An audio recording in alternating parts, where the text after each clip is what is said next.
Terry Eagleton, The Meaning of Life, a very short introduction.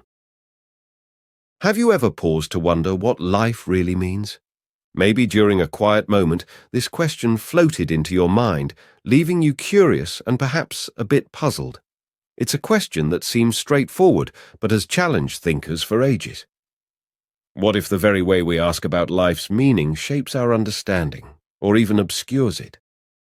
Well, in this blink, you'll see that life's meaning may not be something we can pin down with a single answer.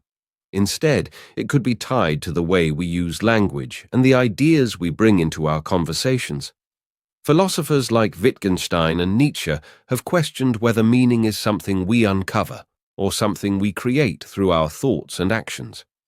By thinking about these perspectives, you might find yourself better equipped to approach life's big questions with greater clarity and thoughtfulness. Sound interesting? Let's dig in. How language shapes our search for meaning. When we ask about the meaning of life, we're often led to question the nature of the inquiry itself. Is it a real question, or could it be a trick of language, something that seems important only because of how our words frame it? This is more than a minor issue. It touches on how we think and how language shapes our view of existence. At first glance, what is the meaning of life might seem as straightforward as asking for the capital of a country. But on closer look, it may be more like asking, what is the flavor of geometry? Some thinkers suggest that this question might be flawed because meaning isn't a physical thing that exists on its own. It's not like a tree or a rock that you can point to. Instead, meaning arises from how we use language. A cloud, for instance, doesn't have meaning by itself. It gains meaning when we talk or think about it. From this perspective, life doesn't come with built-in meaning. We create meaning through our conversations, beliefs, and actions. This idea is intriguing but challenging. It suggests that the search for meaning might be more about how we talk about life rather than finding something deep within life itself. Philosophers like Wittgenstein and Nietzsche have tackled this issue by examining how language might lead us into asking questions that don't really have answers.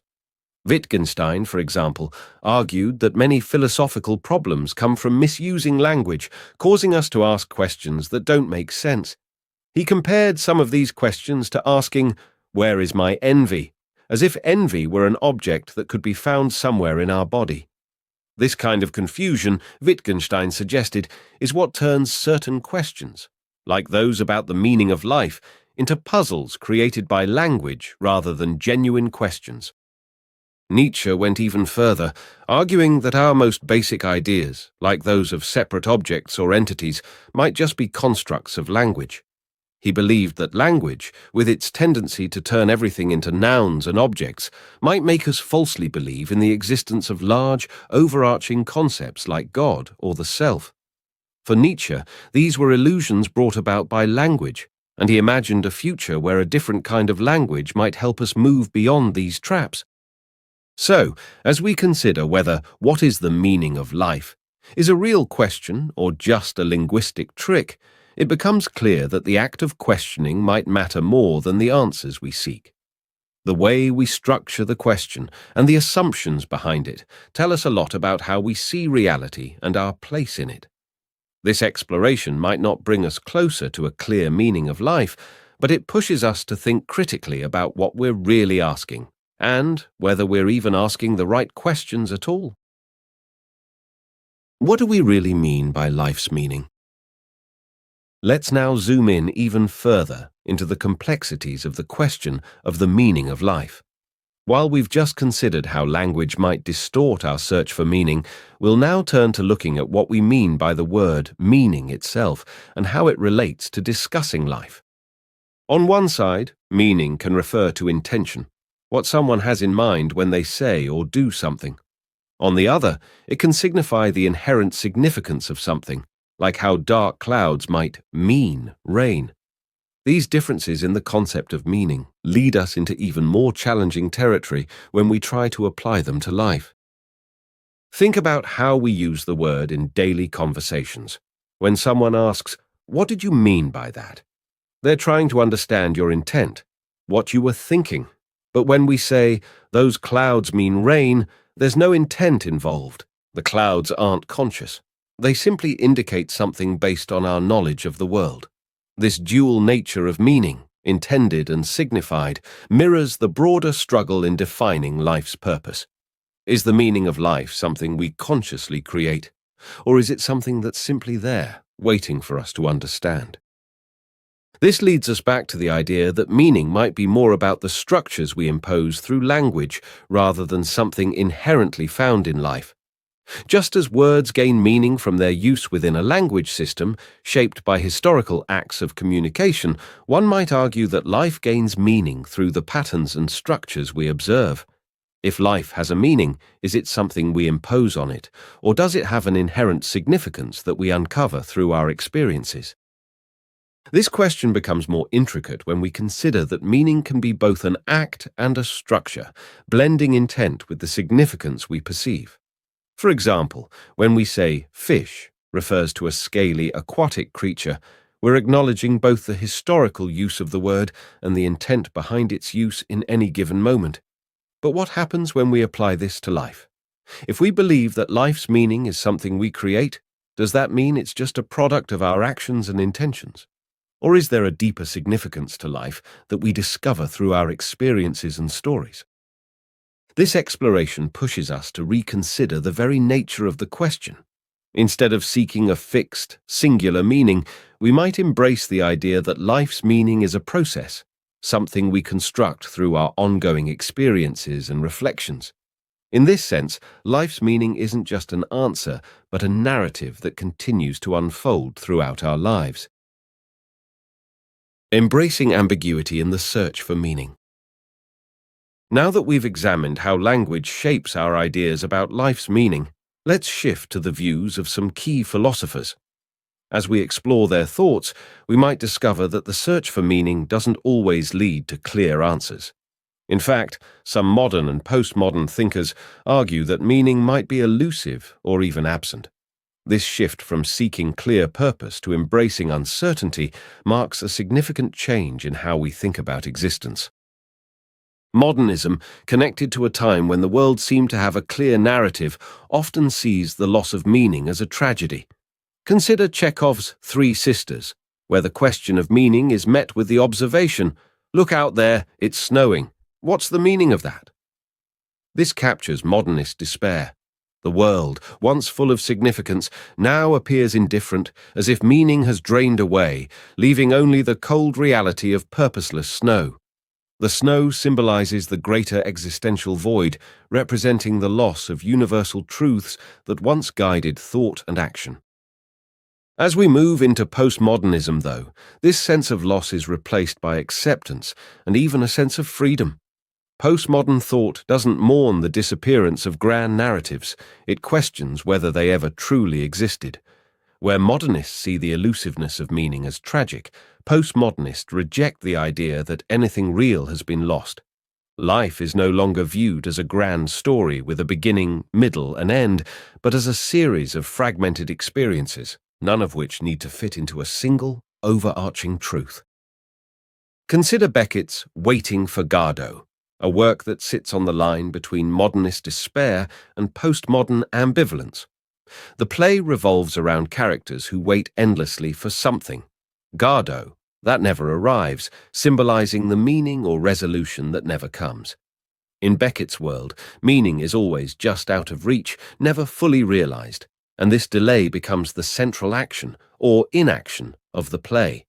Yet, this endless waiting isn't entirely without hope. The very ambiguity of the situation leaves room for possibility, however faint. If nothing is certain, then despair isn't certain either. The lack of resolution means that hope, too, remains unresolved and alive. Postmodernism takes this idea further by suggesting that life might not just lack meaning, but that this absence could be what keeps us going. If we aren't bound by the need for ultimate answers, we aren't weighed down by their absence either. Meaning becomes something we create rather than something we discover.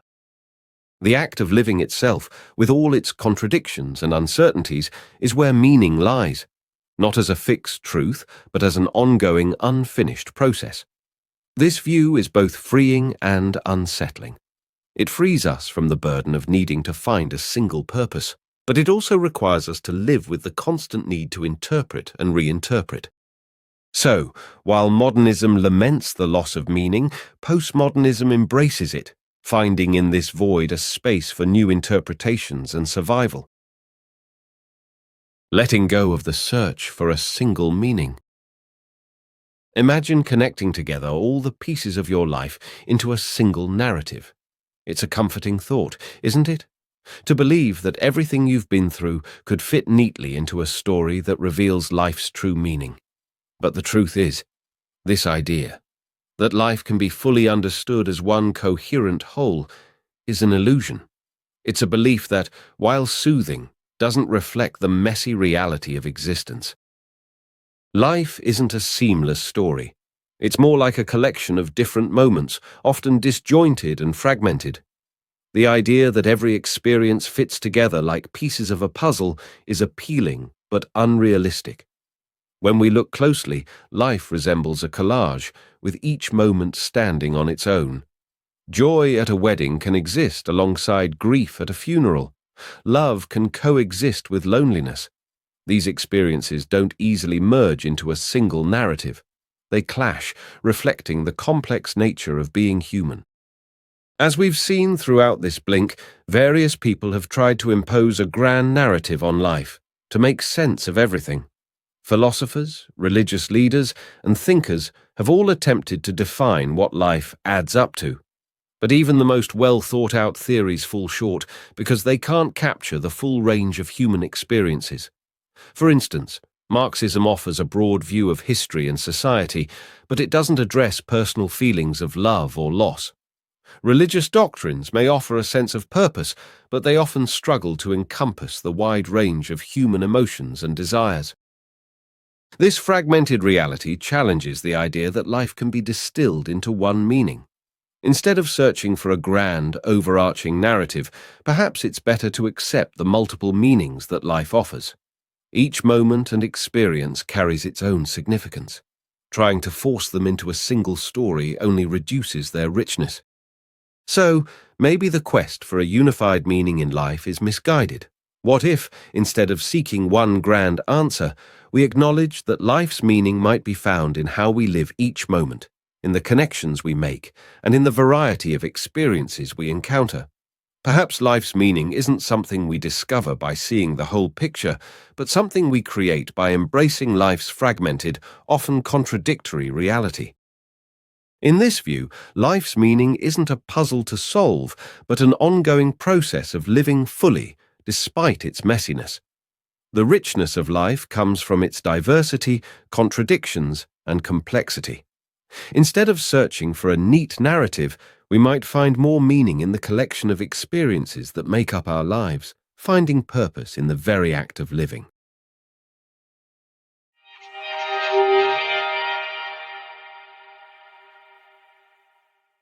In this Blink to the Meaning of Life by Terry Eagleton, you've learned that the question of life's meaning may not have a straightforward answer. Instead, it could be more about how we frame and discuss the question itself. Philosophers like Wittgenstein and Nietzsche suggest that language often leads us to ask questions without clear answers, pushing us to consider whether meaning is something we create rather than something inherent. The search for life's meaning might not reveal a single truth, but instead highlights the process of living and interpreting our experiences.